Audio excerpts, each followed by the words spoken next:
వెంకయ్యనాయుడు ప్రస్తుతం ఉన్న ఈ మన తెలంగాణలో అందరి నోటి వెంటున్న ఏకైక వ్యక్తి తను ఎవరు ఏంటి అనేది నా మాటల కన్నా మీరే చూసేసేయండి. నమస్కారం అండి. నమస్తే అమ్మా. చాలా ఇంటర్వ్యూస్ చాలా మందితో చేశారు కదా? అవునమ్మా. అవునమ్మా. కానీ ర్యాపిడ్ ఫైర్ లాగా మీరు ఏ ఇంటర్వ్యూ కూడా ఫేస్ చేస్తుంటారు కదా? అంటే ఎదుటోడు అడిగేదాన్ని బట్టి ఉంటుంది. ఓకే, అడిగేదాన్ని బట్టి సమాధానం ఉంటుంది కదా.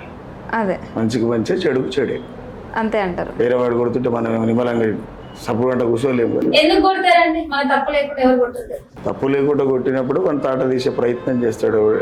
ఒకవేళ వాడు తప్పు లేకుండా మనం కొడుతున్నాం అంటే మనం తప్పు చేసినట్టు కదా. నాకు ఒక చిన్న ఆలోచన, సుక్క రామ్ నర్సయ్య అంటే ఎవరు? నేను ఎవరు అనేది నా డెత్ నిర్ణయిస్తుంది, నేను కాదు.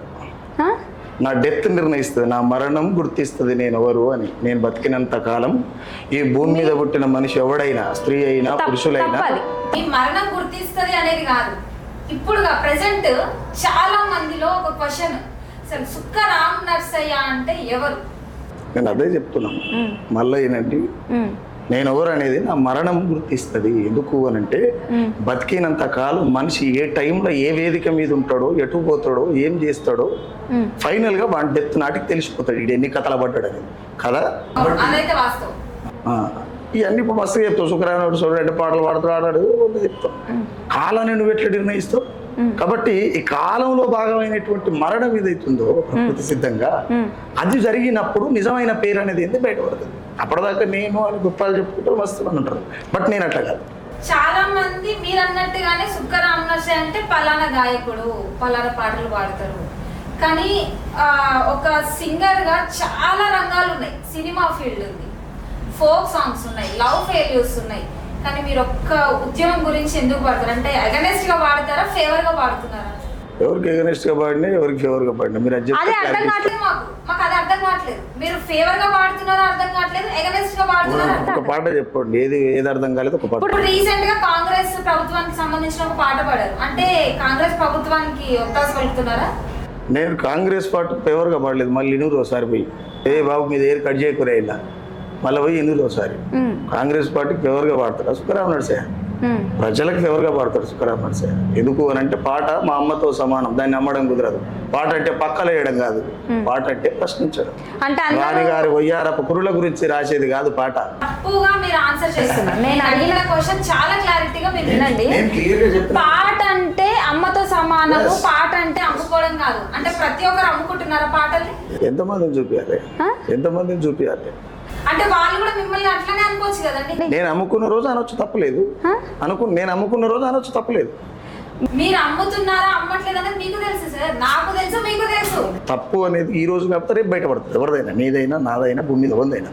బట్ బయటపడ్డ రోజు నాకు కూడా తప్పే అంటారు కదా. అంటే మీరు చూసారా పాటలు అమ్ముకునేది? మీరు చూసారా? సమాజంలో చూస్తున్నాం కదా, సమాజంలో చూస్తున్నాం, వినబడుతున్నాయి, చెవులు పనిచేస్తున్నాయి కదా, ధ్వని వినబడుతుంది కదా కదా. ఇలా దేవుడు అన్నాడు, రేపు రాక్షసుడు. అంటే ఈ దేవుడు నమ్మాలన్నా, దేవుడు రాక్షసుడు నమ్మాలన్నా ప్రజలు ఏం చేయాలి అంటే ప్రజలు ఎటువైపు నడిపిస్తున్నారు, రసోయి ఉండాలి కదా. కాబట్టి ఆ లైన్ బట్టే ఉంటుంది అన్నట్టు.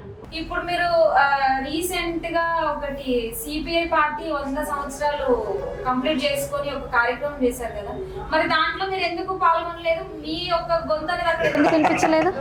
ఎవరు చెప్పారు మీకు మీరు పాల్గొనలేదని? మరి మాకు ఎక్కడ కనపడలేదు. యూట్యూబ్ లో మీరు చూస్తే కనపడుతుంది. మీ ఇంటికి వచ్చి డోర్ కొట్టి కనపడదు కదా, యూట్యూబ్ లో మీరు చూస్తే కనపడుతుంది. డోర్ కొట్టి నేను అదే చెప్తాను, మీరు మొత్తం తెలుసుకోనండి. నేనేమంటా అంటే 100 ఏండ్ల నీ పుట్టుక, ఎడతెగని ఎర్ర జెండా ఉద్యమం, 1000 ఏండ్లు దాటిపోయినా నువ్వు నోగు మీసాల నవయవ్వనం, మానవ మనుగడ ఉన్నంత కాలం నరనరం నిండుంటది నీ రూపం పేరే రక్తం, నీ జీవనమే వీరత్వం. నల్గొండ సభలు ఈ పాట రిలీజ్ చేసింది. మీ యూట్యూబ్లో మళ్ళీ కొట్టి చూడండి, తెలుస్తుంది. ఓకే, అంటే నేను చూడలేదు కాబట్టి మిస్టేక్ నా వైపు ఇప్పుడు కదా. అంతే, చూడకపోవడం మీ తప్పు. ఇలా చేయకపోవడం అనేది నేను చేసి ఉంటే కూడా పరిస్థితుల ప్రభావం వల్ల ఏమైనా అయి ఉండొచ్చు. బట్ సాధ్యమైనంత వరకు చేస్తా. న్యాయం మీరు అనిపిస్తే ఇంతకు చేస్తా. ముందే అన్నారు కదా సుక్కరాం నర్సయ్య ఎవరు అని అంటే క్లారిటీగా చెప్పారు, తప్పు ఉంటే నేను వెనకడి వేయను అన్నట్టు అన్నారు. మరి పరిస్థితులు ప్రభావాలు అంటున్నారు, అంటే ఏమైంది? పరిస్థితి అంటే నా ఆర్థిక పరిస్థితి, నన్ను ఆపడం అంటే అదంతా కాదులే కానీ అది అందరికీ తెలుసు. నన్ను ఆపడం అంటే వాడు ఏమంటారు దాన్ని, కానీ నేనేమంటే నా పరిస్థితి, నా ఆర్థిక నా కుటుంబ పరిస్థితి, ఓకే నాకు అట్లా పోలే లేట్ అవుతుంది అంతే. ఓకే రావడం అయితే పక్క, ఖచ్చితంగా సినిమా డైలాగ్ ఉంటే లేట్ అవుతుండొచ్చు కానీ రావడం అనేది కొన్నిసార్లు రావడం లేట్ అవ్వచ్చు, రావడం మాత్రం పక్క. అండ్ ఇంకొకటి, నేను ఒక చిన్న ఇంటర్వ్యూలో నేను రీసెంట్గా ఒకటి విన్నాను, ప్రస్తుతం ఉన్న ప్రభుత్వం అంటే ఏంటి మీ ఉద్దేశం అంటే వ్యభిచారం అని అన్నారు కదా, ఆ మాట ఎందుకు వచ్చింది? అంటే ఇంట్లో తండ్రి అనేటోడు ఎంత నిబద్ధతగా, ఎంత మర్యాదగా, ఎంత పద్ధతిగా ఉంటాడో కుటుంబం కూడా అంతే పద్ధతిగా ఉంటుందని నమ్మేటువంటి భారతదేశంలో ఆ సాంప్రదాయంలో మనం బతుకుతున్నాం కదా. అవును. ఈ రాష్ట్రానికి ముఖ్యమంత్రి అనేట ఆయన ఈ రాష్ట్రానికి ఒక పెద్ద దిక్కు తండ్రిలాగా కూడా పోల్చొచ్చు, తప్పలేదు. అవును. అలాంటి తండ్రిని పట్టుకొని ఆ ప్లేస్లో ఉన్నటువంటి యనుమల రేవంత్ రెడ్డి డయర్లు ఉడవిక్తా, ముడ్డి బట్టలు ఉడవిక్తా, పిరలాయ కొడతా, టేగులు తీసి మెడలు వేసుకుంటా, ఎవరు మాట్లాడతారమ్మా? అవును. నేను అందుకే ఏమనంటే కొన్ని సందర్భాలలో చెప్తుంటా, భార్యతో చేస్తేనే సంసారం అంటారు, ఎవరితో పడితే వాళ్ళతో చేస్తే దాన్ని వ్యభిచారం అంటారు కదా. ఖచ్చితంగా. కాబట్టి నువ్వు ముఖ్యమంత్రి తిరిగి మాట్లాడాలి, ఒక హుందాగా మాట్లాడాలి కదా. అంటే నాకు ఇప్పుడు ఒకటి అనిపిస్తుంది, అంటే మీరు బీఆర్ఎస్ పార్టీకి సపోర్టర్? నేను అదే చెప్తున్నా, గతంలో బీఆర్ఎస్ పార్టీ అధికారంలో ఉంటే సుఖరాం నర్సయ్య ఏం చేసిండు అనేది అది నగ్న సత్యం, క్లియర్గా. చేతుల మీద ఎందుకు అంటే నేను మొన్న రీసెంట్గానే ఎలమదొరతో ఏగలేక రెడ్డి దొరను ఎన్నుకుంటే అంటే ఆయనకు ఎవరనట ఇట్లా, ఎలమదొరతో ఏగలేక రెడ్డి దొరను ఎన్నుకుంటే ఎగబడి తంతున్నడే యనుమల రేవంతు, ఇక బహుజన జెండె ఉరేసుడ తెలంగాణ వంతు. అంటే నేను ఇప్పుడు కేసీఆర్కి ఫేవర్గా పడినట, కేసీఆర్ నియంత కాబట్టి కానీ ప్రజలు ఈ చెర నుండి ఎట్లా విముక్తి పొందాలనేటువంటి కాన్సెప్ట్లో ఏదో ఒకరు కావాలి కాబట్టి రేవంత్ కాంగ్రెస్ పార్టీని చూజ్ చేసుకుంది. ఎవరున్నా సరే కానీ ఈయన మాత్రం వద్దు అనుకున్నారు కాబట్టి కదా ఉప ప్రభుత్వాలకు అవకాశం వచ్చేది. ఇదే కేసీఆర్ని కేటుగాడు అంటే దొంగ అని అర్థం అమ్మా. ఇది ఏమి పాలనోయమ్మా, ఏలేటోడు కేటుగాడాయనమ్మా, అగ్గికే వణుకు పుట్టించిన విద్యార్థి అమరుల ఆత్మ బలిదానాలు చూసినం, సాయుధ పోరాట సమరమై సాగిన నేటికి తెలంగాణ బతుకాగా మాయన, ఇది ఏమి పాలనోయమ్మా, ఏలేటోడు కేటుగాడాయనమ్మా. ఇది కేసీఆర్ కరెక్టే. అది ఎందుకంటే చాలామంది ఇప్పుడు అంటుంటారు కేసీఆర్ అంటే తెలంగాణ, తెలంగాణ అంటే కేసీఆర్. తప్పయా. ఎందుకు అని అంటే జరుగుతున్నటువంటి ఉద్యమంలో ఆయన ముఖ్య పాత్ర పోషించింది అనేది వాస్తవం, ఒప్పుకోవాల్సింది. కానీ కేసీఆర్ వచ్చిన తర్వాత తెలంగాణ ఉద్యమం ప్రారంభమైందనేది తప్పు. 60 ఏళ్ల క్రితం మొదలైంది కదా. అంటే మనం అన్ని గమనించుకోవాలి. ఇప్పుడు మీరు కూర్చొని యాంకర్ చేస్తారు కావచ్చు, నేను కూర్చొని మాట్లాడుతున్నారు కావచ్చు, చూసే ప్రేక్షకులు కావచ్చు, 4.5 కోట్ల జనాభా కలిసి ఉక్కుమిడిగా గట్టిగా పిడికిలి బిగిస్తే వచ్చినటువంటిది తెలంగాణ. అట్లా కూడా రాలే. మళ్ళీ 1200 మంది బిడ్డలు, 1200 మంది తల్లుల కడుపు గర్భశోకం తీసుకుంటే వాళ్ళ సాక్షి వచ్చింది కదా తెలంగాణ. ఒక కేసీఆర్కు కాంగ్రెస్ పార్టీకు ఎట్లా అంట కడతారు, సబ్బండ గల అది ఉన్నది. సరే, ఇప్పుడు కేసీఆర్ గురించి అడిగినా క్లారిటీగా వివరణ ఇచ్చారు, కాంగ్రెస్ పార్టీ నుంచి క్లారిటీ వివరణ ఇచ్చారు. మరి మోడీ గారు వచ్చినప్పుడు మోడీ గారి సభలో కూడా మీరు పాట పాడారు కదా, అంటే మరి ఈ 2 పార్టీలు కాకుండా బీజేపీకి వస్తా సార్? అయితే నేనేమంటాడమ్మా, మోడీ సభకు నేను పోలేదమ్మా, నా సభకు మోడీ వచ్చాడు. ఇది చాలా క్లారిటీ ఉండాలి. ఎందుకనంటే మాదిగ రిజర్వేషన్ పోరాట సమితి విశ్వరూప మహాసభకు అతిథిగా ఆయన వచ్చాడు, బీజేపీ సభకు నేను పోలేదు. ఇది చాలా మందికి తెలుసో తెలియదు, నాకు తెలియదు. కానీ మాదిగ రిజర్వేషన్ పోరాట సమితి విశ్వరూప సభకు ముఖ్య అతిథిగా దేశ ప్రధాని అయినటువంటి నరేంద్ర మోడీ గారిని ఎవరు మందకృష్ణ మాదిగన్న గారు పిలుపునిచ్చి తీసుకొచ్చారు. పిలిచియారుగా మాకున్నది, రావాల్సినటువంటి బాధ్యత ఆయనకున్నది. అందులో భాగంగా వచ్చింది. వేదిక మాది అది కదా. మోడీ గారి సభ అంటే బీజేపీ పార్టీ సభలో సుక్కరాం నర్సయ్య గారు పాట పాడారు అంటే బీజేపీ పర్సనా? ఇప్పుడు తెలియని వాళ్ళు 100 అంటారు, తెలియని వాళ్ళు 100 అంటారు. అందరికి సమాధానం చెప్పుకుంటూ పోతే జీవితం సరిపోదు. కదా. సభ ఎవరిది అనేది ఒక క్లారిటీ అయితే ఉండాలి, అనేటోనికి ఈనేటోనికి. అవును ఖచ్చితంగా. సభ నాది కదా.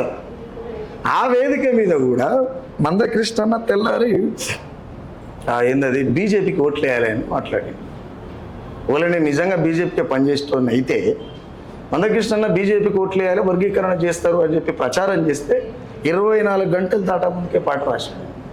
ఏ ఒక్కని సొత్తు కాదు మాదిగా దండోరా, కోట్లాది మాదిగలా గుండె దరువు కాదా, మనిషిని మనిషిగా చూడని మతతత్వపు జాడ, మాదిగ జాతిని మద్దతు పలకమంటే ఎలా, విశ్వరూపం అంటూ నీ రూటు మార్చినావా, జాతి పెద్ద దిక్కువు నువ్వు కాళ్ళను పడతావా, సాగు కంటే ప్రమాదం మనువు సంకనెక్కడం, విశ్వరూపం అంటూ నీ రూటు మార్చినావా అని రాసిన కదమ్మా. మరి బీజేపీకి నేను అంటే ఫేవర్ ఉన్నట్ట. ఎటు చూసినా కూడా ఏ పార్టీకి నేను ఫేవర్ కాదు అనేది చాలా మందికి అర్థమైందో కాలేదు. ఈ ఒక్క దాంతో ప్రతి ఒక్కరికి చాలా మంది తెలుసు, 2 రాష్ట్రాలకు తెలుసు సుఖరామ్ నరసయ్య. అది తప్పండి, కొంతమందికి తెలుసు, అందరికీ తెలియదు. కొంతమందికి ఓకే సుఖరామ్ నరసయ్య గారు అంటే ఎవరు నేను తెలిసినోడు ప్రతి ఒక్కరికి తెలుసు. నేను తెలిసినోడు ఎవడవుతుండో వాళ్ళందరికీ తెలుసు నేను ఏం చేస్తాను అమ్మా. ఇంకొకటి, ఒకవేళ ఏదైనా పార్టీ వాళ్ళు సుక్క రామ్ నరసయ్య కోరుకుంటే వెళ్ళే అవకాశాలు ఏమన్నా ఉన్నాయా? అంటే నేను ఒక విషయం చెప్తాం, అంటే దేనికి అవకాశాలు అంటే ఒక పార్టీ లీడర్ గా మీరు, ఎందుకనంటే ఉద్యమం గురించి పోరాడుతున్నారు, మీరు మా పార్టీలో ఉంటే అంటే చాలా మంది మీరు మంచిగా అడిగారమ్మా, పాట పాడితే పోరాడుతున్నాం, లేకపోతే ఇంకేదో చేస్తున్నాం, ధర్నా చేస్తే మేము అది చేస్తున్నాం, నేను పోరాటం చేస్తా, నేను పాటలు పాడేది అంతా చెప్పుకోవడానికి ఎక్కడిస్తాం. నేనేమిటంటే నేను ఏ పోరాటం చేస్తలేను, నేను అంటే నాకు అదో షోకు, ప్రతి మనిషికి ఒక షోకు ఉంటుంది కదా. నిజం మాట్లాడు నా షోకు, నిజం మాట్లాడు నా వీక్నెస్, అది మందివుడైనా మనవుడైనా. అందులో బాగా చేస్తున్నా, పాటతో పోరాటం చేస్తున్నాను ఎందుకు అనుకోవాలి, పోరాటం చేసేంత ఏమంటారు అంత బలం కూడా నాకు లేదని అనుకుంటా. ఎందుకు అనుకుంటా అంటే నేను పడవాడిన వాళ్ళల్లో పోరాటమే చేస్తే ప్రజాస్వామ్యం అందరి ఇళ్ళల్లో ఉండాలి, ఎందుకు లేదు? ఇంకా స్త్రీనిగానే చూస్తున్నారు కదా, స్త్రీని మనిషిని ఎందుకు మనిషి లెక్క ఎందుకు చూస్తలేరు, ఎందుకు ఒంటింటికి పరిమితం చేస్తారు, ఎందుకు స్త్రీని బయటికి రాణిస్తలేరు, ఎందుకు ఒక ఆడబిడ్డని బిడ్డ మధ్యాహ్నం అర్ధనగ్నంగా చేరుస్తుంటే ప్రజాస్వామ్యంలో రాజ్యాంగబద్ధమైనటువంటి చట్టాలన్నీ, ఆ చట్టాలని అవలంబిస్తున్నటువంటి రాజకీయ పార్టీలు, నాయకులు, రక్షక భటులు ఇక్కడ ఏడ కట్టలు కడుతున్నారు వీళ్ళంతా. కాబట్టి అందులో బాగా సమయం దొరికినప్పుడు రాస్తుంది అంతేమ్మా. ఇంకొక క్వశ్చన్, సుక్క రామ్ నరసయ్య ఆయన ఎంత స్ట్రాంగ్ పర్సన్ అనేది చూస్తున్న వాళ్ళకి మీరు పాడే పాటలలో అన్నిట్లలో తెలుసు, కానీ సుక్కరామ్ నరసయ్య ఒక్కరు ఎప్పుడు రాదు బయటికి, ఎందుకు? గ్యాంగ్ ఉంటుంది ఖచ్చితంగా, రౌడీ షీటర్లు, రౌడీయిజం ఉంటుంది, ఎందుకు? రౌడీ షీటర్లు ఉంటారు, ఏమంటారు, లేకపోతే రౌడీలు ఉంటారు అంటే నేనేం గ్యాంగ్స్టర్ ఏం కాదు. రెండోటి గ్యాంగ్స్టర్లు ఎవరైనా పాటలు పాడుతూ ఉంటే చూపి, నేను అదే చెప్తున్నా.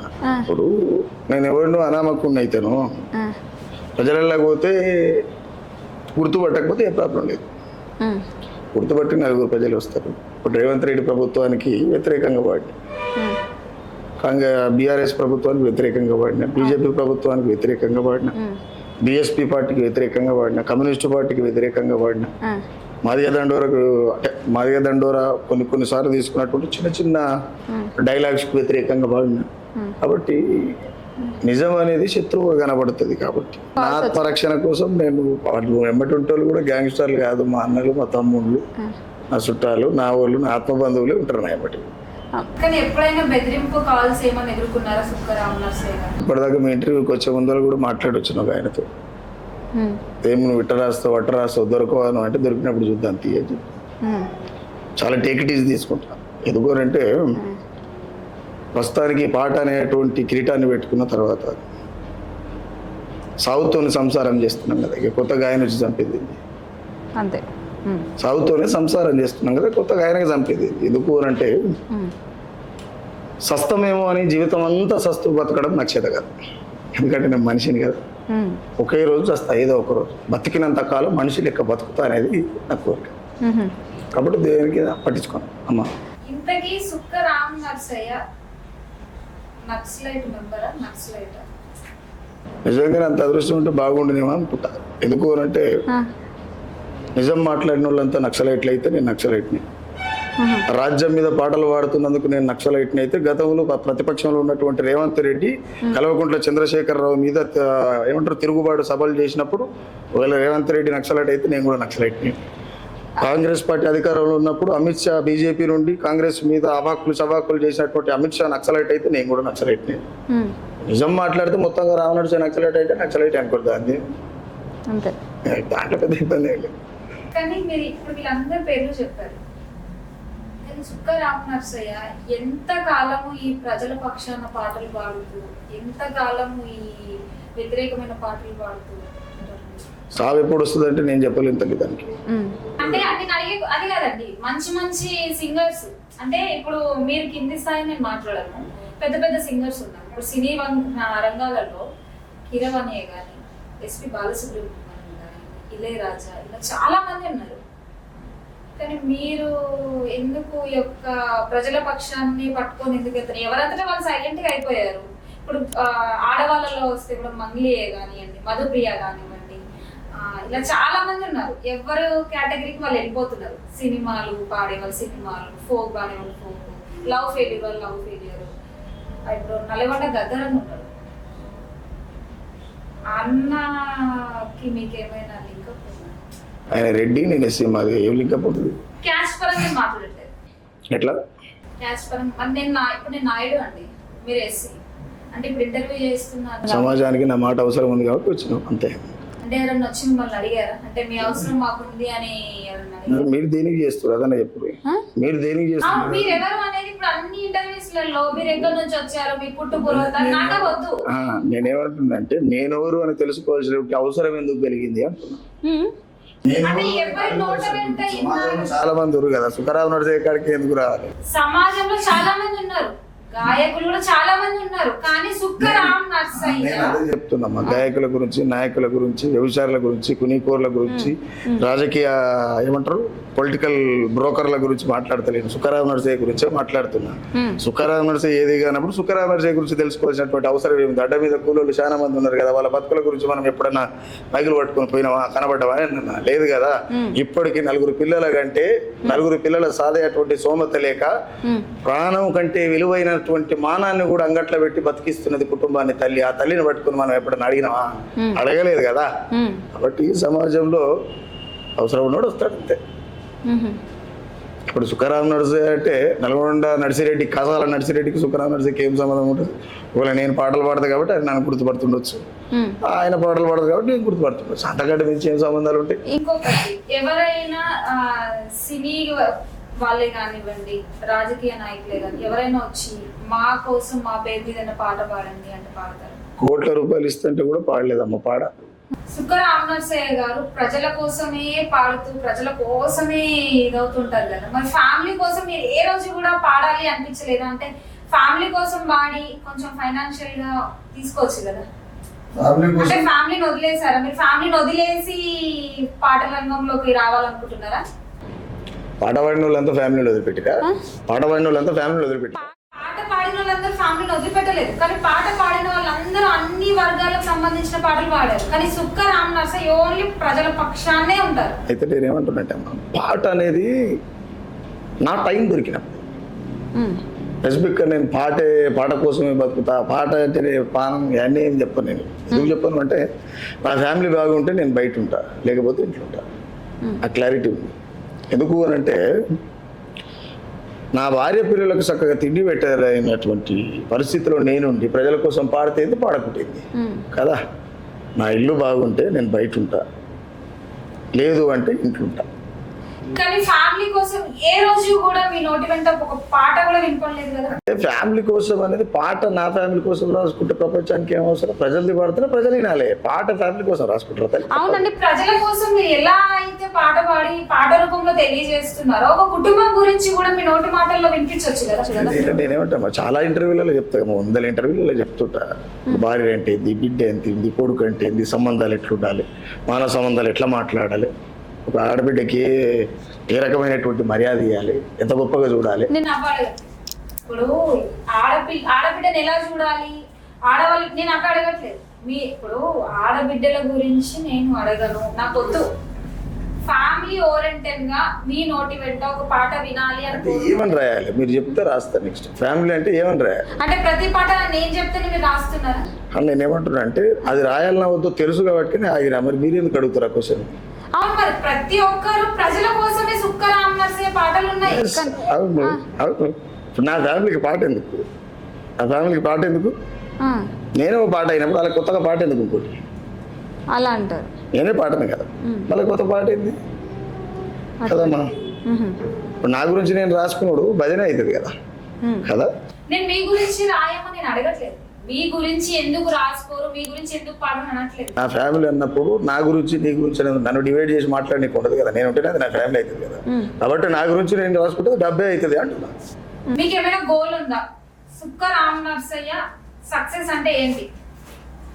అంటే మీరు ఆల్రెడీ సక్సెస్ అయ్యారా?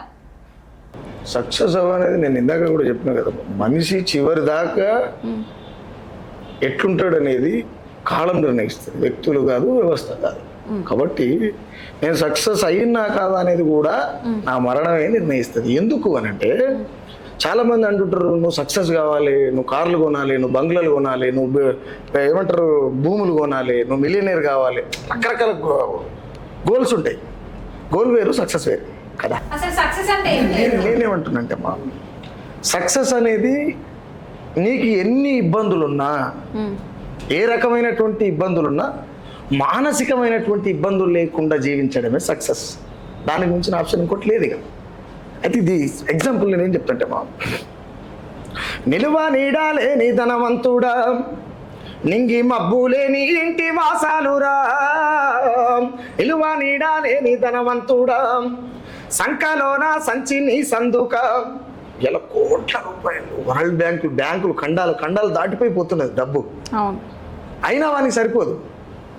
సిజర్ బ్యాంక్ సరిపోదు, ఈ భూమి దేని బ్యాంకులో ఏది సరిపోదు. కానీ సంకలోన సంచిని సందుక, బతుకు సంబూరమే ఆశలేనందుక, సంకలోన సంచిని సందుక, ఇంత పోకడలుంది లోకమంతా. అది కావాలి, ఇది కావాలి, ఏం వేసుకోపోతావు. బతికిన రోజులు మనశ్శాంతిగా బతకాలనేటువంటి ఆ నైతిక అయ్యుంటారు డైలాగ్ మర్చిపోయి బతుకుతారు ప్రజలు. ఇంత పోకడలుంది లోకమంతా, నీకు లేదాయ కప్పుకునే పాత పొంత. ఇక్కడ మోదిర సినిమా అనే సినిమా తీస్తే 100 మందిని ఒంటి చేతితో చంపుతాడు ఆయన. ఎవరు? చిరంజీవి కొడుకు రామ్ చరణ్. కానీ ఆ 100 మందిని చంపేటోడు నిజమైన అలాంటి సైనికుడు ఒకవేళ ఉన్నా కూడా మాసిన బట్టలే నీ కాపలాం, మాసిన బట్టలే నీ కాపలాం, నిన్నవడు ముట్టలేడు రదండి బలవంతుడా.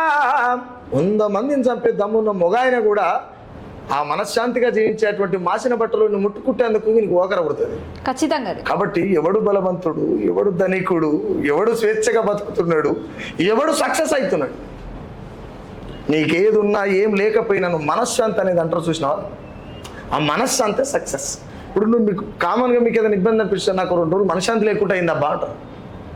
కామన్ వచ్చే వర్డ్ అది. మనశ్శాంతి లేకుండా అయిందంటారు. లేదా నేను మనశ్శాంతిగా ఉండాలంటే రోడ్డు గోవా పోతాడు, లండన్ పోతాడు, అమెరికా పోతాడు, ఆఫ్రికా పోతాడు, రకరకాల దేశాలకు పోతాడు, రకరకాల ప్లేస్లకు వెళ్తుంటారు. ఎందుకు? మనశ్శాంతి కోసం. మనశ్శాంతి కోట్లు పెడితేనో, నువ్వు గోవాకు పోతేనో, లేకపోతే ఏ భూమండలం వదిలిపెట్టి నువ్వు ఏమంటారు చంద్రమండలానికి పోతేనో రాదు. సొత్తాగా అది నీళ్ళు ఉండాలి, నీళ్ళు నిర్మాణం అయి ఉండాలి. 199 మంది సక్సెస్ అనే పదం అర్థం తెలియకుంటే చనిపోతారు. అవును, సీరియస్గా అమ్మా, మనశ్శాంతిని మించినటువంటి సక్సెస్ లేదు, నీకున్నా లేకపోయినా. ఇప్పుడు అంబానీ ఉన్నాడు, ఇండియాలో మిలియనర్ ఆయన కదా. ఎంత సుఖంగా ఉన్నాడు అనేది మనం ప్రాక్టికల్గా చూస్తున్నాం ఈరోజు. మనశ్శాంతిగా ఉండాలి కదా. కొనమని 100 కోట్లు పెట్టి ఏమైతే మనశ్శాంతి దొరకదా అట్లా కదా. మనశ్శాంతి అనేది నువ్వు నిర్మాణం చేసుకునేది, స్వతహాగా నువ్వు దాన్ని ఏర్పాటు చేసుకునేది.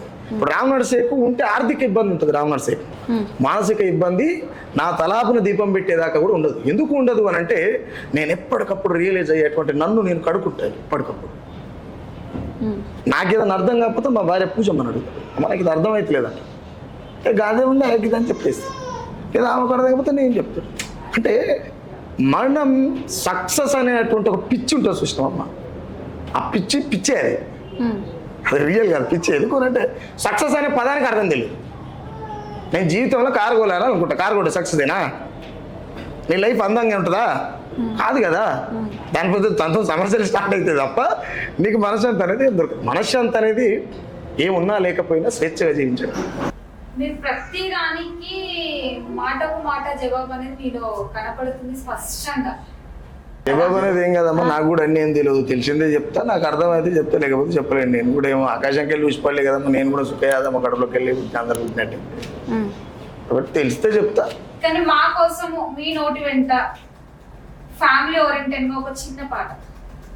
పల్లె పల్లెకు పోరు పాట అయిపోతున్న ప్రశ్నించే పాట నీవో రామ నరసయ్య, నీతిగల్లా మాట నిప్పులావా నాట సాగుతో సంసారమో రామ నరసయ్య, కష్టమెంత ఉన్న ఇష్టంగా పాటను ప్రజలకై పాడుతావో రామ నరసయ్య, ఇల్లు ఇడుపును ఇడిసి ఏడుస్తూ ఎల్లినో సల్లంగా తిరిగిరారో రామ నరసయ్య, కన్న పిల్లల ఏడుపుకోనిచ్చి ఊకుంచి ఎత్తుకొని నవ్వించి ఇంటి కాడాదించి మురిపించి మురిపించి ముద్దులను మురిపించి మళ్ళొస్తానని చెప్పి సంచి సంకాకేసి నడి రాత్రి నాయనని పిలిచినట్టనిపించి ఏడుపులో తెల్లారే పొద్దు సీకటిసించి పల్లె పల్లెకు పోరు పాట అయిపోతున్న ప్రశ్నించే పాట నీవో రావ నరసయ్య, నీతిగల్లా మాట నిప్పులావా నాట సాగుతో సంసారమో రావ నరసయ్య.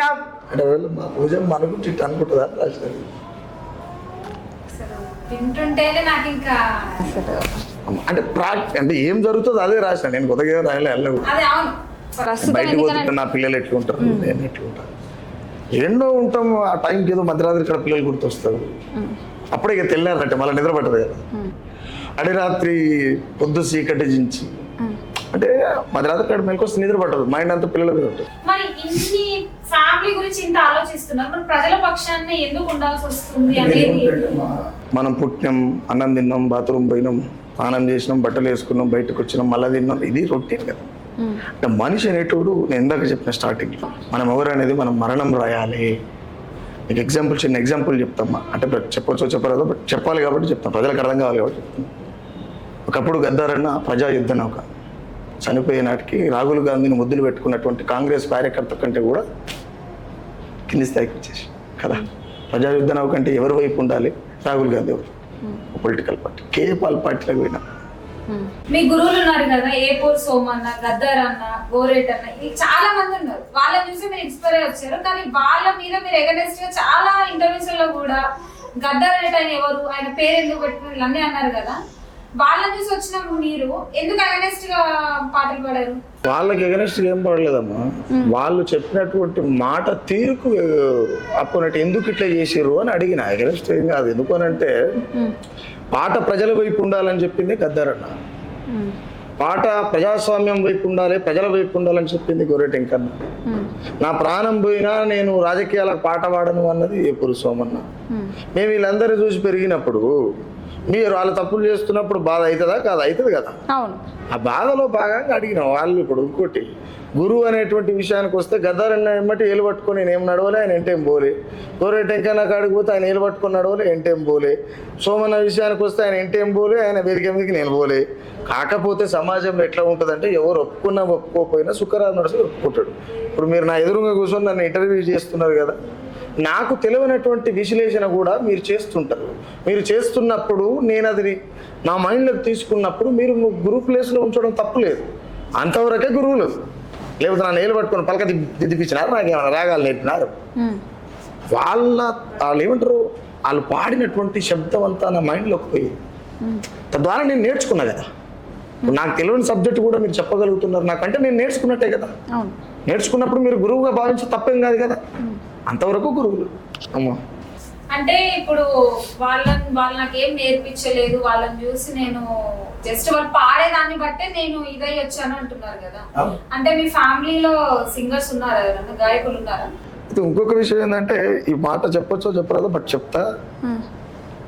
దళిత కులాలలో పాఠకులు ఉన్నారా అనేటువంటి క్వశ్చనే తప్పురా. అంటే నీకు తెలవక అడిగినేమో, వాళ్ళంటేనే ఆటపాట ఈ దేశం. రామాయణ భారతం లిపి పుట్టిన తర్వాత రామాయణ భారతాన్ని వాల్మీకి రాశాడు కదా. మరి లిపి పుట్ట ముందు జరిగినటువంటి రామాయణ భారతాన్ని వాల్మీకి ఎవరు చెప్పారు? మళ్ళీ ఇల్లే శారదాకానులు, బైరూపులు, మాదిగోళ్ళు, మాలోళ్ళు, బయట గుడిసెలోళ్ళు, దొంగరోళ్ళు, సింధోళ్ళు, మాస్టర్లు, డక్కలోళ్ళు, వీళ్ళు భాగవతాలు ఆడుకుంటా రకరకాల కళారూపాల ద్వారా ఆ జరిగిందా జరగలేదా అనేది అది మళ్ళీ వేరే ఆప్షన్. ఏమంటే ఆ నేపథ్యాన్ని ఏదైతే ఉన్నదో వాళ్ళు మోసుకొచ్చిన తర్వాత అక్షరం దొరికేదాకా మోసింది. నేను క్వశ్చన్ తప్పలేదు, చాలా క్లారిటీగా అడిగా.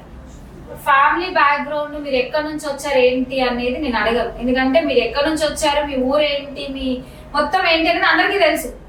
కానీ మీ ఫ్యామిలీలో గాయకులు ఎవరైనా ఉన్నారా? నేను అదే చెప్పినమ్మా, మీరు అడిగిన క్వశ్చన్ తప్పు అని మళ్ళా చెప్తే ఇను.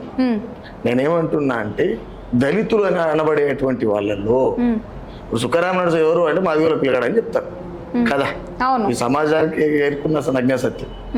నేనేమంటున్నా అంటే ఈ కులాలలో ఉన్నటువంటి వాళ్ళు పెద్ద పెద్ద రామాయణ భారతాలని లిపి పుట్టేదాకా మోసిన వాళ్ళు ఒక్క మాలమాదిగులు కాదు, అన్ని కులాలు 59 కులాలు దళితులుగా ఉంటే అందులో అన్ని కులాలు మోసుకుంటూ రామాయణ భారతం కావచ్చు, గౌడ పురాణం కావచ్చు. మీ కులం గురించి నేను అడగలేదు, మీ యొక్క వృత్తి గురించి నేను అడగలేదు. ఇప్పుడు నేనున్నాను, నా ఫ్యామిలీ మొత్తం యాంకర్లో, నా ఫ్యామిలీ మొత్తం ఇండస్ట్రీలో ఉర్రు అని అంటే నేను ఒక ఆన్సర్ చెప్తాను. నేను మళ్ళీ చెప్తున్నా మీకు అదే. నేనేమంటున్నా అంటే నేను ఎవరో చెప్పకుండా నేపథ్యం చెప్పనీకి లేదు కదా. నేను ఎవరో చెప్పాలంటే నేపథ్యం చెప్పాలి. నేపథ్యం చెప్పకుండా నువ్వు ఎవరో ఎట్లా చెప్తావు? నువ్వు ఏడికి వెళ్ళి వచ్చావు అంటే నేను పలానా నారాయణపూర్కి వెళ్ళి వచ్చాను చెప్పాలి కదా. కాబట్టి ఈ కులాలన్నీ అవి మోసుకొచ్చింది ఇవే. ఒక్క దెబ్బకు 2 పీటలు అన్నట్టు మీరు అడిగిన ఒక ఆన్సర్ వస్తుంది. ద సేమ్ టైం లిపి పుట్టక ముందు జరిగినటువంటి హిస్టరికల్ ఎందుకు పుస్తకాలలో ఎట్లా నిర్మించగలిగారు, ఎట్లా లిఖించబడ్డది అనేటువంటి ఆన్సర్ కూడా కావాలి కదా. చాలా మందికి తెలియదు కదా. రామాయణ భారతం రాసింది వాల్మీకి అయి ఉండొచ్చు, కానీ రామాయణ భారతం అక్షరం పుట్టక ముందుకు కొన్ని వేల సంవత్సరాల క్రితం జరిగినటువంటి అంశం అని చెప్పబడుతున్నటువంటి అది ఏదైతున్నదో అప్పటిదాకా మోసుకొచ్చింది వీళ్ళే. నేను అదే మాదిగ సామాజిక వర్గంలో పుట్టిన కాబట్టి అది వంట పెట్టింది పుట్టుకతోనే. ఇప్పుడు పుట్టుకతోనే డప్పు కొడితే మాదిగోళ్ళు అని పెట్టిరు, లేకపోతే తాళ్ళు ఎక్కితే గమలోళ్ళు అన్నారు, పండ్లు తెంపితే బంటోళ్ళు అన్నారు, చేపలు పడితే ఏమంటారు గంగపుత్రులు అన్నారు, ఇల్లు కడితే ఉప్పరోళ్ళు అన్నారు. ఇట్లా ఎవరి కులాల వృత్తిని బట్టి కులాలను నిర్మాణం చేసినటువంటి దేశంలో మనం బతున్నాం కదమ్మా. కాబట్టి దాన్ని ఖచ్చితంగా ఎక్స్ప్లెయిన్ చేయాల్సిందే. ఎందుకు అని అంటే ఇప్పుడు ఫర్ ఎగ్జాంపుల్ మీకు ఇంకో మాట కూడా చెప్పాలి. ఇలా సంగీతం సరిగమలు అని అంటారు కదా. సంగీతం సరిగమలు అనేటువంటి శబ్దం ఏదైతున్నదో అది అంటరాని వెలివేయబడ్డటువంటి సచ్చిన మేకల సచ్చిన గొర్రెల తోళ్ళు తీసుకొచ్చి తయారు చేసినటువంటి డప్పు ద్వారా సరిగమలు అవుట్పుట్ ఎక్కింది. ఇలా ఏ సరిగమలైనా ఒక మాదిగ మేతర తయారు చేసినటువంటి డప్పు నుంచే బయటకు పుట్టుకొచ్చిన ఫస్ట్ భూమి మీద శబ్దం పుట్టించింది డప్పు కదా. ఇవాళ కీరవాణి వాయించేది కావచ్చు, ఇంకా ఇళయరాజా వాయించేది కావచ్చు, ఎస్పి సుబ్రహ్మణ్యం, బాలసుబ్రహ్మణ్యం బారినే కావచ్చు. శబ్దం అనేది ఇక్కడ మాంసాహారి అంటే మళ్ళీ ఈ చర్చలో ఇంకేటో పోతుంది చర్చ. నేను ఏమంటున్నా అంటే ఇవన్నీ ఇక్కడి నుంచి పుట్టుకొచ్చినాయి, కొత్తగా మన దాంట్లో ఎవరు ఉండాల్సిన అవసరం లేదు. ఇప్పుడు నేనున్నాను, నా కొడుకు ఏం పాడతలేడు, నా కొడుకు పాట వస్తుంది, నా బిడ్డకు పాట వస్తుంది, వాళ్ళ వీడుకులు పాటలు పాడారు, ఒక పాట పాడించిన వాళ్ళతో. ఏమో సుక్కరామ్ నరసయ్య గారు ప్రజల పక్షాన ఎలా అయితే ఉన్నారో సుక్కరామ్ నరసయ్య కొడుకు కూతురు కూడా వాళ్ళు కూడా ముందు రానున్న రోజుల్లో అలానే వస్తారేమో. లేదమ్మా, నేను ఎందుకంటే డిసిషన్ వాళ్ళది, లైఫ్ వాళ్ళది, నాది కాదు కదా. వాళ్ళని ఏమంటారు, వాళ్ళని కాపాడడం నా పని. కానీ మీరు ఇటు పోండి, మీరు ఇదే చేయాలనేది తప్పు కదా. ఇప్పటిదాకా చెప్పినాం కదా సక్సెస్ అంటే ఏందని. అలా సక్సెస్ నేను ఆగం చేసి ఉండేది కదా. వాళ్ళ మనశ్శాంతి కదా. అంటే ఒకవేళ మీ పిల్లలు కనుక మీలాగే పాటల ఫీల్డ్కి వస్తా అంటే మీరు ఒప్పుకుంటారా? వద్దనమ్మా. అంటే పోవద్దు అని చెప్పను అంటున్నా, వద్దు అని అన్న. వాళ్ళు నేను అదే చెప్తున్నా, సక్సెస్ అనేది వాళ్ళ చేతిలో ఉండాలి, వాళ్ళే నిర్మాణం చేసుకోవాలి. అంటే ఇప్పుడు సుక్కరామ్ నరసయ్య పాటలు పాడుతున్నారు కాబట్టి ఇందాక మీరు చెప్పిన క్వశ్చన్ కి అంటే మీరు సక్సెస్ కోసం వచ్చారా ఈ రంగంలోకి? సక్సెస్ అనేది నేను సక్సెస్ కు రంగానికి మనం చేసే పనికి సంబంధం లేదు. అంటే మీరే అన్నారు కదండి, మా పిల్లల సక్సెస్ కి నేను అర్థం చెప్పాను, వాళ్ళ వచ్చిన నేను అర్థం చెప్పాను అని అంటే వాళ్ళ రంగంలోకి వచ్చి సక్సెస్ కోసం వస్తారా? అంటే సక్సెస్ అనేది మీకు ఇందాక కూడా మిడిల్ లో కట్ చేసి చెప్పండి. సక్సెస్ అనేది మన ఏమంటారు, మనం మరణం డిసైడ్ చేస్తుంది. ఆఫ్టర్నూన్ లో ఆగి చెప్పండి.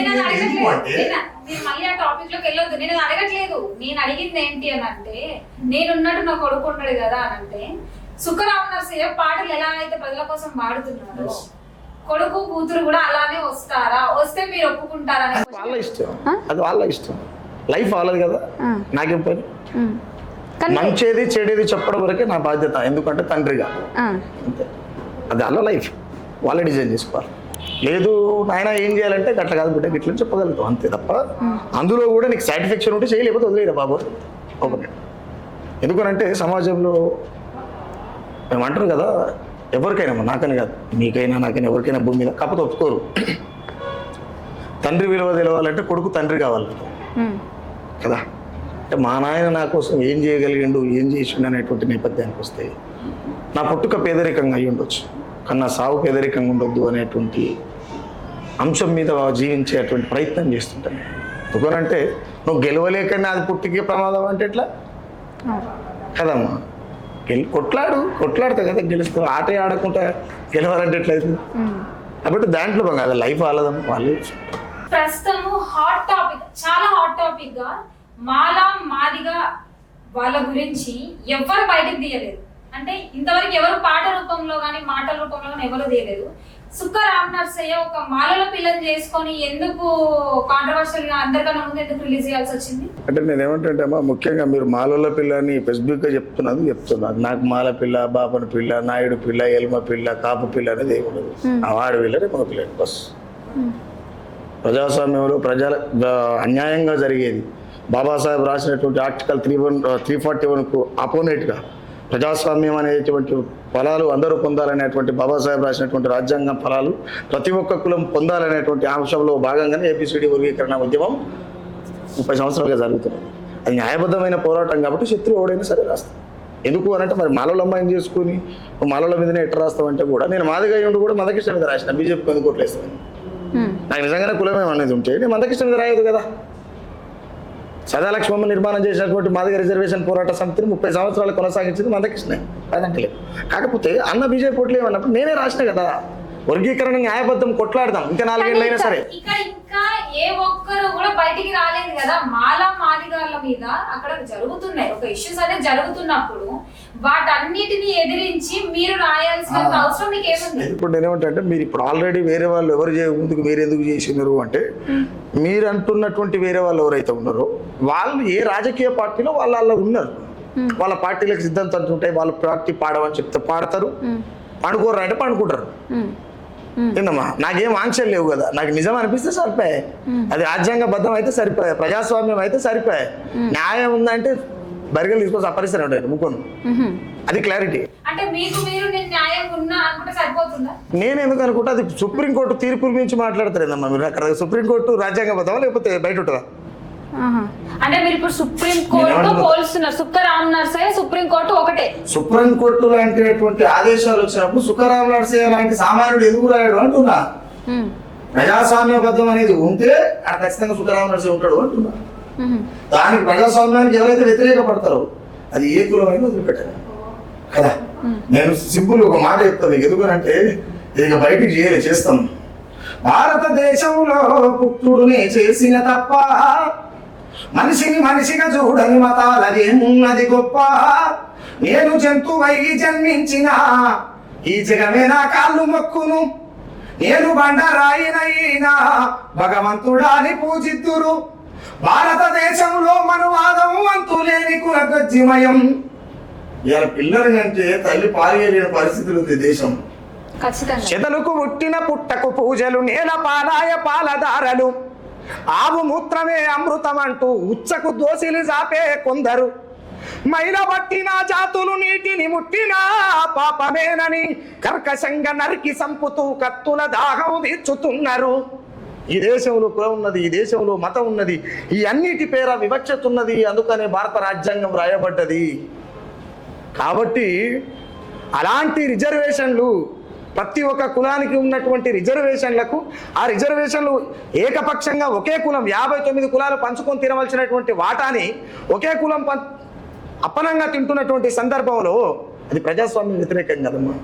ప్రజాస్వామ్య వ్యతిరేకమైనటువంటి పనులు ఎవరు చేసినా సుక్క రామ్ నర్సయ్య రాస్తారు. అందులో భాగంగా రాసేది. దాన్ని కొత్తగా మనం ఎవరు రథంలో పెట్టి చూడడానికి ఏం లేదు. కాకపోతే ఏంటంటే మీరన్నటువంటి కవులు, గాయకులు, జాతి గొంతులు అని చెప్పుకుంటూళ్ళంతా ఒక్కొక్కరు ఒక్కొక్క పార్టీలలో ఎవరు కాబట్టి వాళ్ళ నాయకులు లేకపోతే వాళ్ళ నాయకురాలు ఎవరైనా చెప్తే మేడం మేము పోమా వద్దా అంటే పోవాలి, లేకపోతే ఉండురా ఇన్ని అంటే ఉండాలి. నేను అట్లా కాదు అమ్మ, నాకు గురువు లేదు, గుంపు లేదు, నేనే బాస్. చాలా మంది మైండ్లలో సుక్క రామ్ నర్సయ్య సపరేట్ గా పార్టీ పెట్టబోతున్నాడు అని అంటున్నారు. నిజమేనా అది? పార్టీ అనేది పీతిరికంపమ్మ, నేను ఓపెన్గా చెప్తా ఇది. ఎందుకు అంటే నేను నా లైఫ్ అంతా మనశ్శాంతిగా జీవించాలనుకుంటున్నాను, స్వేచ్ఛగా ఉండాలంట నాకు అంటే నచ్చింది. పార్టీలు పెట్టిన వాళ్ళందరూ మనశ్శాంతిగా జీవించట్లేదు. చూస్తున్నాం కదా తల్లి, రోజుగా ఒక్కరోజు చూపించారు మీరు అంటున్నారు కదా ఎవరి పార్టీలో వాళ్ళు బిజీగా ఉన్నారు అందుకే వాళ్ళు పాడలేదు, నేను పాడి ముందే బయటకు వచ్చాను అంటున్నారు కదా. అంటే రానున్న రోజులలో పార్టీ పెట్టే ఆలోచన ఉంది అని చాలా మంది అంటున్నారు, నిజమేనా అది?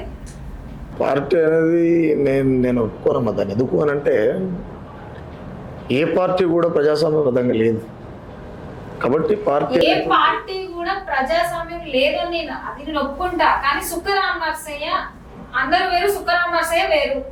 అందరూ పెట్టినట్టు కాకుండా సుక్కరాం నర్సయ్య సపరేట్ గా పార్టీ పెడుతున్నారు. ఆ పార్టీకి కావాల్సిన చర్యలు కూడా జరుగుతున్నాయని మా చెవులో పడ్డది. అది నిజమేనా? సుఖరాం నర్సయ్య వేరు అందరు వేరు అనుకున్నప్పుడు అలాంటి రాజకీయ పార్టీ రావు నర్సయ్య పెట్టాడు, అసలు పార్టీ పెట్టాడు అనేది క్లియర్. మీ క్వశ్చన్లోనే ఆన్సర్ అవుతుంది. రెండోటి, సుఖరాం నర్సయ్య రాజకీయాన్ని ఎట్టి పరిస్థితుల్లో ఏకీభవించాడు. ఎందుకు అనంటే నేను చాలా స్వేచ్ఛగా బతకాలనుకుంటున్నాను. ఎందుకు అంటే నేను ఇప్పుడు చచ్చిపోయినా ఇబ్బంది లేదు, కానీ నేను మనశ్శాంతిగా బతకాలనుకుంటున్నాను కదా. రాజకీయం అనేది చాలా పెద్ద పీతిరికం. నేను ఆ బరువుని, ఆ ఇరిటేషన్ని నేను తీసుకోలేను. రాజకీయం అంటే రకరకాలుగా చూస్తున్నాం మనం రాజకీయాన్ని. నేను కొన్నిసార్లు చెప్తుంటారు ఇప్పుడున్న రాజకీయం వ్యభిచారం కంటే కూడా ఘోరమైంది అని అంటుంటాను. కాబట్టి అలాంటి వ్యభిచారం చేయడం నాతో కాదు, నేను చేయలేదు. ఏమో మీరు పెట్టే పార్టీ ఇప్పుడు మా చెవిలో చాలా పడుతున్నాయి. ఏంటి అని అంటే సుక్కరాం నర్సయ్య ఒక్కరు ఎందుకు రావట్లేదు అని అంటే ముందు రానున్న రోజులలో పార్టీ పెట్టే ఆలోచన ఉంది కాబట్టి బెదిరింపు కాల్స్ వస్తున్నాయి, బెదిరింపు చాలా ఎదుర్కొన్నారు, పార్టీ పెడుతున్నారు కాబట్టి అని అంటున్నారు. మీరేమో నేను పెట్టను అంటున్నారు. నేను ఇంకోటి ఏం చెప్తాంటే ఒక పార్టీ పెట్టడం అనేది ఒక వ్యక్తి చేసే పని కాదు. వ్యక్తులు పెట్టిన పార్టీలు ఈ దేశంలో ఎక్కడ కూడా నిలబడలే. ఎదురుగారు వస్తే కొట్టుకుపోయినాయని. నేనేమంటా పార్టీ పెట్టాలంటే ఒక పటిష్టమైనటువంటి బలమైనటువంటి ఒక దానికి బేస్ కావాలి.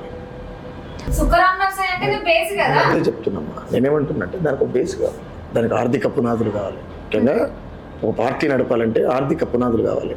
ఒక పార్టీ నడపాలంటే ఒక కంపెనీల కాడికి పోయి కార్డు పెట్టి వసూలు చేసుకునే తెలివి ఉండాలి. ఒక పార్టీ పెట్టాలంటే దొంగను మంచి అనాలి, మంచి దొంగ అనాలి. అట్లయితే నీ రాజకీయం నడుస్తుంది. డబ్బు పెడితే పార్టీ ఉంటది అంటున్నారు కదా. ఎవరైనా డబ్బు ఆశ చూపిస్తే సుఖరాం నర్సయ్య పెడతాడు ఆ పార్టీ.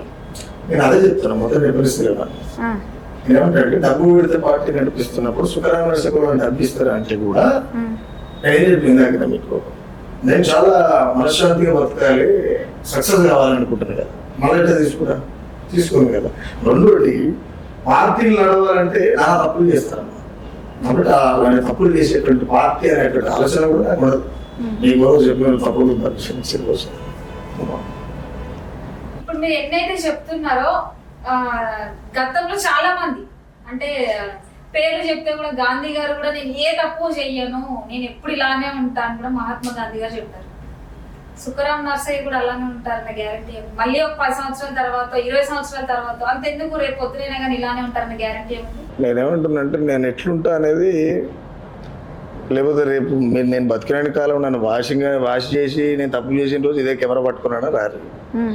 లేదు అనుకుంటే వాళ్ళు అట్లున్నారు, నువ్వే ఎట్లా ఎంతకాలం ఉంటావు అనేటువంటి ఆప్షన్ కూడా సమయాన్ని కావచ్చు, కాలాన్ని కావచ్చు, ఎవరు చెప్పలేదు. బట్ ఏ రోజుకైనా నేను పోయేదాకా కూడా నా మైండ్లో ప్రజలే ఉంటారు, ప్రజల పాటే ఉంటుంది, నా కుటుంబం తర్వాత పాట అంతవరకే ఉంటుంది. ఎందుకు చెప్తున్నా నేను ఈ మాట అంటే, చాలా మంది ఏమంటారు నేను ప్రజల కోసం చచ్చిపోతా, పానం ఇస్తా, నేను కట్టలు కడతా అని చెప్తారు. నేను అట్లా చెప్తలేను. నా ఫ్యామిలీ బాగుంటే నేను బయట ఉంటా, లేదు అంటే ఇంట్లో ఉంటా. అంటే ఏంది, నా ఫ్యామిలీ బాగలేదు అనుకో పాట గిట్ అని పక్కకే. ఫస్ట్ నా ఫ్యామిలీ ఇంపార్టెంట్. చాలా మంది కవులు, మీరు అన్నటువంటి కవులు గాయకులు, మీరు చెప్పినటువంటి తప్పులు చేసిన కవులు గాయకులు ప్రజల కోసం పీక్ పడేస్తామని చెప్పి మాట్లాడి తప్పులు చేశారు కాబట్టి నాలాంటి బాధ అయినా ఇవ్వాల్సి వచ్చింది. అంతే కదా. వాళ్ళ వ్యక్తిగతమైన కక్ష నాకెందుకు ఉంటుంది కదమ్మా. నేనేమంటానంటే నా ఫ్యామిలీ బాగుంటే నేను బయట ఉంటా, లేకపోతే పాట ఉండదు, ప్రజలు ఉండదు. ఎందుకు అనంటే నా భార్య పిల్లలను వదిలేసి ప్రజల కోసం చేస్తే ఇదే ప్రజల కోసం పనిచేసి ప్రాణం పోతుందని తెలిసి కుటుంబాలను వదిలిపెట్టి, పిల్లలను వదిలిపెట్టి, పిల్లలను వదిలిపెట్టి ఖచ్చితంగా చచ్చిపోతాం అనేటువంటి విషయం తెలిసి కూడా తుపాకులు పట్టుకుని అడవులలో పోయినటువంటి నక్సలైట్లని పట్టించింది కూడా ప్రజలే కదమ్మా, ప్రేరేపించింది ప్రభుత్వాలే కదమ్మా, పట్టుకొని కాల్చింది పోలీసులే కదమ్మా. కాబట్టి ఫస్ట్ నా ఫ్యామిలీ ఇంపార్టెంట్. ఫ్యామిలీ బాగుంటే నేను ఇవన్నీ అంటే ప్రతి ఒక్కరు ఫ్యామిలీని వదిలేసి పార్టీలు పెట్టలేదు కదండి. మీరు పార్టీలు పెడుతున్నారు అనేది ఇప్పుడు మీ మాటలలో తెలుస్తుంది కదా. నేను ఏమంటున్నట్టే అమ్మా, ఇక్కడ మీరు పార్టీ గురించి అడుగుతుర్రా, నేను ఉండే తీరు గురించి అడుగుతున్నా? నేను ఉండే తీరు గురించి చెప్తున్నా. నేను అడిగేది ఏంటి అని అంటే పార్టీ గురించి అడుగుతున్నాను, ఫ్యామిలీ గురించి. అంటే మీరు ఫ్యామిలీ బాగుంటే నేను ప్రజల్ని ఇది చేస్తాను. మీలాగే చాలా మంది ఇప్పుడున్న ప్రభుత్వం రేవంత్ రెడ్డి గారు పార్టీ పెట్టడం అంటే మీ దృష్టిలో ఏం చెప్పి ఒక పిల్లగాడు లవ్ లెటర్ రాసినట్టు ఇంత ఈజీ అనుకుంటారా ఇట్లా పార్టీ పెట్టడం అంటే? ఏమనుకుంటారు పార్టీ అంటే? మాషామాషా కాదు పార్టీ అంటే, ఊకనే కాదు. ఫోన్ చేసి మెసేజ్ చేసిన అంటే నాకు ఇష్టం ఐ లవ్ యూ అని చెప్పి వన్ సైడ్ లవ్ చేసుడు కాదు పార్టీ అంటే. పార్టీ అనేది చాలా సమూహంతో కూడుకున్నది. అది నా శక్తి సరిపోయేటువంటిది కాదు, ఇప్పటికి కాదు, నేను చనిపోయేదాకా కూడా అది నా శక్తి సరిపడేది కాదు. రెండోటి నాకు ఇష్టం లేనటువంటి వ్యవస్థ అది. నాకు వ్యక్తిగతంగా నాకు ఇష్టం లేని వ్యవస్థ. ఇదే రాజకీయాలలో ఈ అణగారిన కులాలు ఏవైతే ఎస్సీలు, బీసీలు, మైనార్టీలు ఎవరైతే ఈ కులాలన్నీ ఎవరైతే ఉన్నారో, అగ్రవర్ణాలలో ఉన్నటువంటి పేదలు ఎవరైతే ఉన్నారో వీళ్ళందరూ బాగుపడేటువంటి పాట పడుతున్నారు. వాళ్ళు రాజకీయాలకు పోయి, పార్లమెంటుకు పోయి, అసెంబ్లీలకు పోయి, చట్టసభలలో కూర్చొని శాసనాలు చేసేటువంటి శతకాలు పెట్టే తీరుగా పాటలు పాడుతుంది తప్ప సుఖరామ నరసింహ ఆడ కూర్చోవాలనే ఆశ కానీ గోలు కానీ లేదు, రాదు.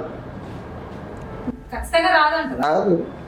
వచ్చిన రోజు మీరు ఇదైతే అందరు రికార్డు కదా ఉంటుంది కదా, ఎక్కడికి వెళ్ళదు మళ్ళీ అయిపోయింది. నేను అదే చెప్తున్నా, షార్ట్ పోయి అయితే చెప్తాను, నాకు ఎవరి మొక్కలు చెప్తున్నా కాబట్టి అది నేను పోయిన అది ఎటువంటి మార్పు అనేది జరగదు. అందరిలో జరిగినట్టు సుఖరామ నర్సయ్య గారు అంటే మార్పు అంటే ఎట్లా, ఎలాంటి మార్పు? నేను ఏ తప్పు చెయ్యను, నేను ఏదన్నా ముక్కుసూటి మనిషి. నేనేమంటున్నా అంటే మార్పు అంటే నానా రకాలు. నేను తప్పు చేయను, పాట ప్రజల కోసమే పాడతానేది దాంట్లో ఎలాంటి మార్పు ఉండదు. పొలిటికల్ పార్టీస్ కావచ్చు, నేను ఇంకేదైనా చేసేటువంటి అంశం కావచ్చు, ఎలాంటి తావు ఉండదు. ఓకే అండి, మీరు ఇంత బలంగా మాట్లాడుతున్నారు, ఇంత ముక్కుసూటిగా మాట్లాడుతున్నారు, అసలు మీ ధైర్యం ఏంటి, మీ బలం అంటే మీరు ఏమన్నా ఒక దేవుణ్ణి నమ్ముతారా? అసలు దేవుళ్ళు అంటే నమ్మకం ఉందా మీకు? దేవుళ్ళు అంటే నేను మా అమ్మని మా నాయన నమ్ముతా. మా బలం అంటే నా భార్యనే, నా బలహీనత కూడా నా భార్యని. ఎందుకు అంటే నేను స్టార్టింగ్లో చెప్పినట్టు మందోడైనా మనోడైనా నిజం మాట్లాడడం నా వీక్నెస్. ప్రతి మనిషికి వీక్నెస్ ఉంటుంది, నాకు ఏది ఏం చేయాలి. ఒకటి నేను ఒకవేళ సమయం లేకనో లేకపోతే ఆర్థికంగా సమస్య ఉండి ఆగిపోయినా కూడా మనం ఇది చేయాలి కదా ప్రజల తరపున అనేటువంటి వెన్ను తట్టుతుంది మా భార్య పూజమ్మ. ఒక రకంగా చెప్పాలంటే ఈ రామ్ నర్సు ఇక్కడ దాకా రాగలిగిండు అంటే మా భార్య పూజమ్మ లేని అటువంటి జీవితాన్ని ఊహించుకోలేను. ఎందుకు అని అంటే ఆమె సపోర్ట్ ఉన్నది కాబట్టి, నేను ఎంత దూరం పోయినా సపోర్ట్ ఉన్నది కాబట్టి, నేను చేసేది సాగుకు సవాలనే విషయం ఆమెకు తెలిసి ఉండి కూడా. అంటే ఇంట్లో పూజలు జరగవు అమ్మా? ఇంట్లో పూజలు జరగవు? ఏం జరగామో కడుపు పూజలు తప్ప ఏముండే వండుకొని తింటాం అంతే. ఇట్లా ఎప్పుడైనా ఊళ్ళో బోనాలు పెడితే మా ఇంట్లో వెళ్ళమ్మా, బాయ్ కడమ్మ శమ్మ, ఇట్లా మా కుమ్మరోళ్ళు చేసి ఇచ్చిన కుండ కింద బొట్లు పనుకో, కుంకుమ బొట్టు, పసుపు. ఏమంటారంటే నేను నమ్మే దేవుళ్ళు వేరే అంటున్నమ్మా, దేవుని నమ్మనండి తల్లి. నేనేమంటా, నేను నమ్ముతా, నేను నమ్మే దేవుడు మా అమ్మ, మా నాయన, మా పూజమ్మ. ఊళ్ళోకి పోతే మా ఇంట్లో వెళ్ళమ్మా, బయటికి పోతే బాయి కాడికి పోతే మా శమ్మ, వీళ్ళని మొక్కుతా, ఏదో మొక్క అన్నట్టు. స్పెసిఫిక్గా సమాజంలో దేవుళ్ళలో కూడా కులాలను అంటగట్టారు. తెలంగాణ సాయుధ పోరాటం చేస్తే గొల్లల కోసం చేయలేదు దొడ్డికోమరే, సాగలైలమ్మ సాగల కోసం చేయలేదు సాయుధ పోరాటం.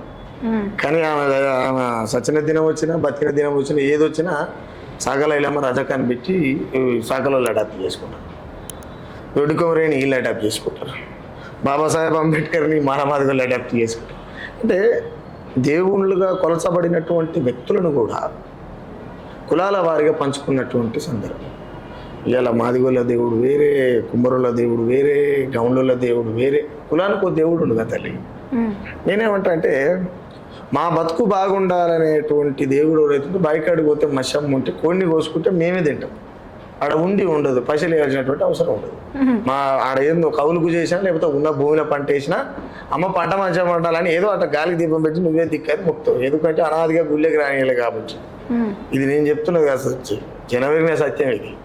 అట్లా వీళ్ళు మొక్కుకున్నారు, వీళ్ళు వేటను కోసుకున్నా కానీ చుట్టపక్కలందరినీ పిలుచుకుని వీళ్ళే కడుపు మీద తిన్నది దండ పెట్టిన అంతే. బయటికి పోయి మేమేమన్నా మొక్కుదాము అని అంటే కూడా రకరకాల ఏమంటారు దాన్ని ఆప్షన్స్ ఉంటాయి, రకరకాలుగా చేస్తుంటారు దాన్ని ఏమంటారు, రెగ్యులేషన్స్ ఉంటాయి ఆడికి పోతే. బట్ ఏ రెగ్యులేషన్ లేకుండా మనం పెట్టుకుని మనది తప్పేం లేదు కదమ్మా. కాబట్టి నేను అలాంటి దేవుని మొక్త బాగా ఏమంటారు, వన దేవతల్ని, ఊరి దేవతల్ని, అమానాయనని, నన్ను అంటే నా జీవితం అయినటువంటి మా పూజలు బాగా పూజిస్తాను. మీరు దేవుళ్ళు అనుకునే వాళ్ళే, నేను కాదనట్లేదు, మీరు దేవుళ్ళు అనుకునే వాళ్ళ మీద ఒక చిన్న పాట మీ నోటి రూపంలో ఆఖరిగా. నాయనా ఉండలేక రాస్తినేవో అక్షరం, నేనెంత రాసిన చెప్పాలేనులే నీ జీవితం. కాలానికి పెద్ద కొడుకు, కంట నీరుకుదు పెద్ద దిక్కు, పిండి కొమ్ములే మెరిగేటి మమ్ముల నీ జీతం లేని కాపలా, అయినా ఉండలేక రాస్తిని. మీరు చెప్తున్నారు కదా, ఇప్పటికీ కులాలు ఉన్నాయండి. ఇప్పటికి గతంలో జరిగాయి, గతంలో ఈ కులం వాళ్ళు ఇక్కడికి రావద్దు, ఈ కులం వాళ్ళు ఇక్కడే ఆగిపోవాలి, ఈ కులం వాళ్ళు ఇప్పుడు చాకలు ఉన్నారు, ఓన్లీ వాళ్ళు బట్టలు ఉక్కడానికి అని. ఇప్పటికీ ఉన్నాయంటే ఇందాక మీరే అడిగారు, మాలమాదిగోళ్ళ మధ్యలో పంచాయతీ కులం ఉన్నది కాబట్టి మీరు అడిగారు. బీసీల జనాభా దామాషా ప్రకారం బీసీల వాటా తేల్చాలని జరుగుతున్నటువంటి కులగణన పోరాటం కూడా ఏ కులం ఎంత జనాభా ఉందనేది లెక్క కదా. కులం ఉన్నట్టా లేనట్ట? ఇప్పుడు కులం ఉందా లేదా అని అడగట్లేదు, ఈ కులం వాళ్ళు ఇక్కడికే రావాలి, ఈ కులం వాళ్ళు ఇదే చెయ్యాలి. విషయం తెలుసా అమ్మా, ఈ తెలంగాణలో అంటే తెలంగాణ ముచ్చట చెప్తా, ఏ ఊరికి పోయినా శివాలయం అనేది ఉంటుందమ్మా. శివాలయాన్ని శూద్రులు మాత్రమే ఆరాధిస్తారు. ఇది చాలా పెద్ద హిస్టారికల్, చెప్తే మీకు కూడా తొందరగా ఎక్కదు. ఇది లోపలికి పోవాలంటే పెద్ద పురాణం ఇది అవ్వాలి. దేవుళ్ళకు కూడా కులాలని అపాయించేది తల్లి. అది నేను చెప్పడం కాదు, శాస్త్రమే చెప్తుంది. వాళ్ళు రాసిన శాస్త్రం, నేనేం రాయలే కదా. మనం సమాధి మనం రాస్తే మనకి ఏం ఎంత తెలియదు మన కాడ. నేనేమంటుందంటే శివాలయం అనేటువంటి అంశానికి వచ్చినప్పుడు తిరుపతి వెంకన్న స్వామి గుడి ఉన్నది. తిరుపతి వెంకన్న స్వామి గుడిలోకి కేవలం ఒక అర్చకుడైనటువంటి బ్రాహ్మణుడు మాత్రమే పోతాడు. అవునా కదా? తప్పు ఆన్సర్. నేను తీసుకెళ్ళమంటారా మిమ్మల్ని? నా స్టూడియో తరపు నుంచి శివాలయంకి తీసుకెళ్తాను, తిరుపతికి తీసుకెళ్తాను, ఎవరన్నా ఆపుతారు. నేను అదే చెప్తున్నా, మనం చెప్పను మీరు మామగారు. నేనేమంటున్నా అంటే తిరుపతిలో ఉన్నటువంటి వెంకన్న స్వామి, ఆ తిరుపతి గర్భగుడిలో ఉండేటువంటి వాళ్ళు ఎవరు? బ్రాహ్మణ కదా. ఈ పొయ్యే భక్తులంతా ఎందుకు పోరు మరి గర్భగుడిలకు? బ్రాహ్మణులు కాదు కాబట్టి పోరు అంటారు. నేను అదే అంటలేను తల్లి, ఎందుకు పోరు అంటున్నా. మీరు పోతారని మీరు అంటారు కదా, మరి వాళ్ళు ఒక్కలే ఉంటారు అల్లా, మిగతా వాళ్ళు ఎందుకు పోరు? ఓ నాయుడుస్ ఎందుకు పోరు? లేకపోతే ఓ కమ్మాళ్ళు ఎందుకు పోరు? ఓ కాపోళ్ళు ఎందుకు పోరు? లేకపోతే బీసీలు ఎందుకు పోరు? ఓసీలు ఎందుకు? ఇట్లా రకరకాలుగా ఉన్నారు కదా, ఎందుకు పోరు? దేవునికే కళ్యాణం చేసేటువంటి మానవులు ఉన్నటువంటి దేశంలో మనం బతుకుతున్నాం. ఏడాది వెంకటేశ్వర స్వామి పెళ్లి చేస్తారు బాబా నాయన, రాముల వారి కళ్యాణం చేస్తాడు బాబా నాయన, ఊర్లలో పోతే ఎల్లమ్మ కళ్యాణాలు చేస్తారు, బయలుళ్ళు, రకరకాల బొగ్గోళ్ళు, వీళ్ళంతా దేవుళ్ళకే కళ్యాణం చేసేటువంటి మానవులు ఉన్నటువంటి సమాజంలో మనం బతుకుంటా మరి ఆ ఒక్క వ్యక్తి మాత్రమే అక్కడ ఎందుకు ఉంటాడు? అది దేనికి మూలం అనేది నా క్వశ్చన్. ఆ క్వశ్చన్ల నుంచి పుట్టుకొచ్చింది ఇంకా కులం ఉన్నది, మతం ఉన్నది, అంటారానితనం ఉన్నది. ఎందుకో ఏడుదాకా ఎందుకు తల్లి, దీన్నే పక్కకే ఇబ్రపట్నం ఐడియా ఉందమ్మా, ఈ పక్కకే సొంతం అక్క అమ్మాయి బీసీ మాలల పిల్లగాని చేసుకున్నాను చెప్పి సొంతం అక్కనే చంపిండు తమ్ముడు. సొంతం అక్కని తల్లి, ఆ అక్క సీకేసిన ఎంగిల్ రొమ్ము పాలజీకి పెరిగినోడు వీడు. వేరే కులం మాలల పిల్లగాని చేసుకుందని చెప్పి అందరు చూస్తుంటే నరికి చంపినమ్మా. ఇలా ఎక్కడ లేదు తల్లి, ఎక్కడ లేదు తల్లి వివక్షత. దేశానికి ప్రథమ పౌరుడైనటువంటి ఆయన గర్భగుడిలో గోడవతల గోడివతల నిలబడతాడు. ఇట్లా అనేకం ఉన్నాయి తల్లి.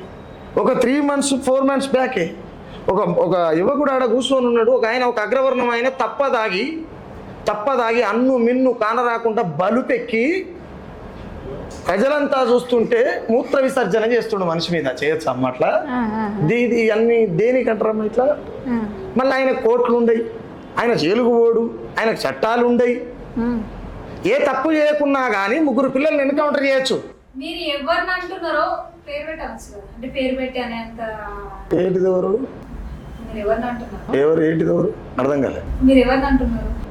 నేను అదే చెప్తున్నా, మీరు ఎందుకు పోనిస్తలేరు అంటే ఆ పోలీచటోళ్ళ గురించి చెప్తున్నా. బ్రాహ్మణ్స్ కావచ్చు, కులం అనేటువంటి కుల ఆధిపత్యం తక్కువ. తుకారాం నర్సయ్య ఏది మాట్లాడినా కులం కులం కులం మతం కులం, ఇప్పటికీ కులాలు అంతరంతరం ఇప్పటికీ ఉందండి.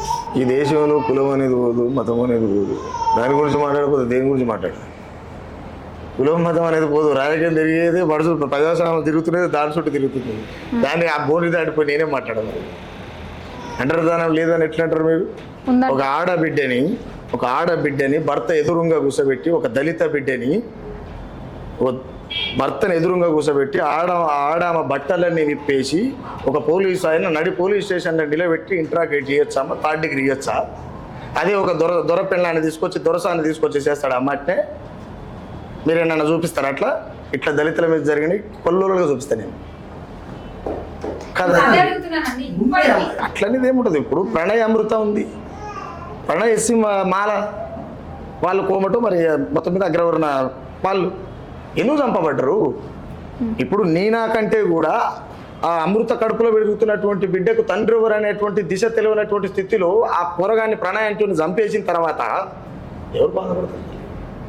పుట్టే బిడ్డకు తండ్రి ఎవడో తెలియదు, ఆ తల్లి ఎట్ట బతకాలలో లేదు తెలియదు కదా. అంటే తన బిడ్డకు పుట్టబోయేటువంటి బిడ్డకు తండ్రి ఎవరో తెలియకుండా చేసేటువంటి దుర్మార్గుడు ఏం కాదు కదా. అలా నాయన మారుతురావు. ఆయనకిడ కలిగిందని ఏంది? పరువు హత్య. పరువు అంటే ఏంది?